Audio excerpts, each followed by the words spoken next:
छत्रपती शिवाजी महाराज आणि टिपू सुलतानची तुलना कधीही होऊ शकत नाही। परंतु काँग्रेसचा प्रदेशाध्यक्ष हर्षवर्धन सपकाळ यांनी पहिल्यांदा ती तुलना केली। टिपू सुलतानाचं उदात्तीकरण करण्याचा प्रयत्न केला आणि त्याचीच प्रेरणा घेऊन त्या वलगावमध्ये लग्नाची पत्रिका छापल्या गेली। म्हणजे खरी प्रेरणा तर त्या काँग्रेसच्या हर्षवर्धन सपकाळपासून घेतली। का तुलना होऊ शकत नाही? तर टिपू सुलताननी लाखो हिंदू आणि ख्रिश्चनांचं धर्मांतरणासाठी जबरदस्ती केली। धर्मांतरण करत नाही म्हणून त्यांना यमसदनी पाठवलं, सर त्यांचे जुदा केलं, फासावर लटकवलं आणि लाखो महिलांना अत्याचार केले, अनन्वित अत्याचार केले, बलात्कार केले।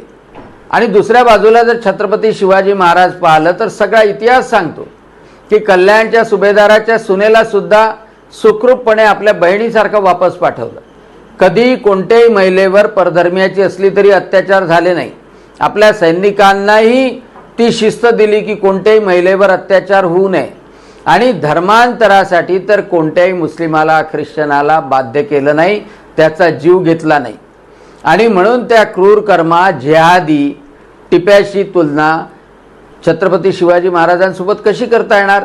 परंतु इतिहासाची तोडमरोड करून टिपू सुलतानाचं उदात्तीकरण करण्याचं जे काँग्रेसवाल्यांनी चालवलं, प्रदेशाध्यक्ष हर्षवर्धन सपकाळ बोलला त्याची जरी हे कोणी हिंदू मुस्लिम एकता संघ, कोणी कौमी एकता संघ, कोणाची पत्रिका, कोणाचा लेख लिहून ते करण्याचा प्रयत्न करतात, हे पूर्णतः निंदनीय आहे आणि त्याचा निषेधच केला पाहिजे।